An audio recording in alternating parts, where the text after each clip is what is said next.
Sir, sino po sila, sir? My name is Ross. Okay, Boss Ross, anong auto tundalan natin, Boss Ross? EK3 lang po, boss. Okay, ito may tema po ba yung EK3 natin? Ano ba? Stock lang. Actually, pinag-iipunan ko pa yung makina. May makina. Yan, Diyos ko. Usapang makina, nakayagad tayo mga to. Boss Ross, ito parang, gano'n ba katagal nakuha mo tong auto? Halos isang taon ko ngayong August. So medyo mainit-init pa, boss. So mainit-init pa. Okay, well said. Boss Ross, syempre, very curious sa mga auto natin. Paano po ba kayo nahilig sa pagkakotse po? Sige po. Kay daddy. Okay. Pero si daddy ba, ano ba? May shop ba? Ano ba? Sa abroad po. Okay. So talaga, pero nagkukotse-kotse rin si daddy sa abroad? Opo, ngayon. Yung kaya pala, up tayo dyan kay daddy. Siyempre, shoutout tayo. Shoutout kay daddy. Yan, okay. Boss Ross, siyempre, dito sa auto-kotse, ito, familiar ka na. Check natin loob, labas, makina. Okay lang po? Okay lang po, boss. So, tara, check na natin. Tough long battery. Tough and long lasting.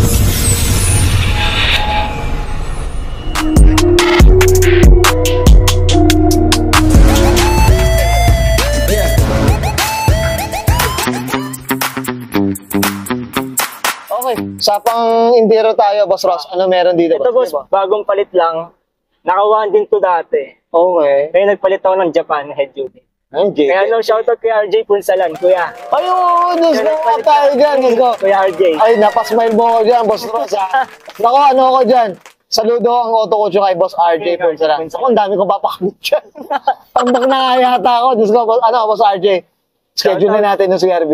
Galing yun si kuya. Ano yan? Idol. Usapang ano yan, surplus-surplasan yan. Surplus. Okay, boss, ito, sa mga upuan, ano ba? Stock lang po to, boss. Ito, stock na rin. AK3. So, mostly talaga nakuha mo to, kasi talagang ano ba, paano mo nakuha ba, acquire tong EK3 na to? All stock lang talaga siya, boss. Naka-1 din. Ganito lang. Ito lang pinalitan ko, boss. So, ito, sa ngayon, inuunti-unti. Unti-unti. Unti-unti. Ayun. Okay, basic. Ito na Type R na ship knob. Ito na, naka-shape na rin. Yun Okay. lang po, boss. Boss Ross, okay na tayo sa loob. Check natin. Siyempre, yung labas naman. Okay lang po? Okay na po, boss. So, tara. Okay, usapang exterior tayo, Boss Ross. Ano meron dito? Naka-mags lang po, boss. PE na copy. Okay. So, ito na lang kulang ko, 5 lugs. Yun, Diyos ko. Pinag-iipunan pa, boss. Pinag-iipunan. Saka, boss, ito, naka-dual disc brake na siya. Likod. Ito, nung nakuha mo, dual na siya, boss. Dual disc brake na po, boss. Dual na siya. Ito, boss, kasi mga ka-auto, ano to? Ang mukha na nito, yung SR na. SR. Mukhang SR na rin talaga to. Regarding sa kulay, Boss Ross, ano ba? Painted na siya? Ano ba kwento? Actually, ganyan po talaga. Di pa siya nare-repaint. As in talagang ano pa, mainit-init pa talaga to. Mainit-init Hindi pa nagagalaw. Sa lagi na sa garahe. Oo, okay, alagang-alaga. Boss, regarding suspension, anong suspension? Yellow speed po. Naka-lover na rin. Naka-lover na yellow speed. Okay. Up tayo dyan, sa mga nakakoyos dyan. Ganda, no? Boss, ito, sa mga salamin natin, ano ba? Ang Honda Access po. Legit. Talagang green, ano na? green. Green na to. Glass. Tapos yung likod, Ito, stock lang ng Honda. pero ito, boss, ano, madilim talaga. Ano siya, privacy na siya. Privacy talaga. Privacy na rin. Ito yung na-inspired ganito daw po eh. Oo, Green ang tama. likod, saka Ano si, medyo sa CRB RD1, mga ka-auto, alam nyo rin, naka-private, ano rin tayo dyan. Go! Burn pa more!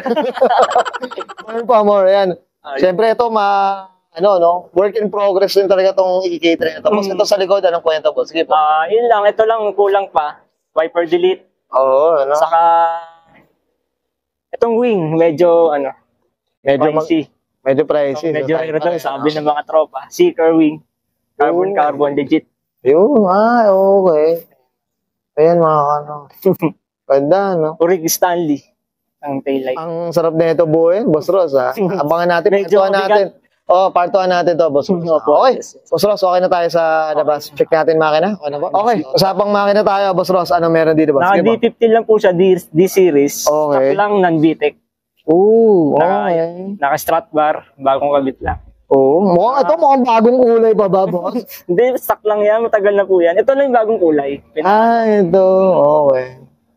Tsaka to, Boss, yellow speed niya. Yellow speed ako na. Yung nakuha mo yung auto, naka-coils na. Naka-coils na siya. At least, no? Pwede na rin. Okay. Ayun, naka-JDM password ng mga bolts na rin eh, no? bolts Diyos ko. JDM password. Isa. Tsaka ito mga auto, alam niyo ba mga auto, binabayaran niya. EK3 lang. Isa yan mga, gems yan. Diyos ko. Alatang At ano talaga, naka-rivet talaga mga auto. Ayan. Boss, ito, regarding consumption, maintenance, kamusta naman, Boss Ross? Goods naman, no? Tipid naman siya. Tipid naman. Tipid. Okay. Boss, mga pyesa naman, kamusta naman? Ayun, Mahal medyo ba? mabigat. Iba rin tayo pag Honda, ano? Ginto. Pag aftermarket, lalo pag aftermarket pa, no? Grabe. Yan, Diyos ko. Sa mga naka-Honda dyan, syempre, I'm sure familiar na kayo dyan. Okay, Boss Ross, okay na tayo dito, boss? Yan, thank you. Interior, siya, engine bay. Syempre, usapan na tayo, EK3, mga koto, dito kay Boss Ross Du. Boss Ross, ano tayo? Shoutout na tayo, boss. Sige po, go po. Si Ermat. Kasama ko si Ermat. Okay, yan. Shoutout. Sige, boss. Kasama ko sa Imus. Kapag mindset dyan. Yan, ano. Diyos ko, marami na yata ito nabentahan si Boss Ross, marami na. Yan. Pero up tayo sa mga tropa niya. At syempre, we're very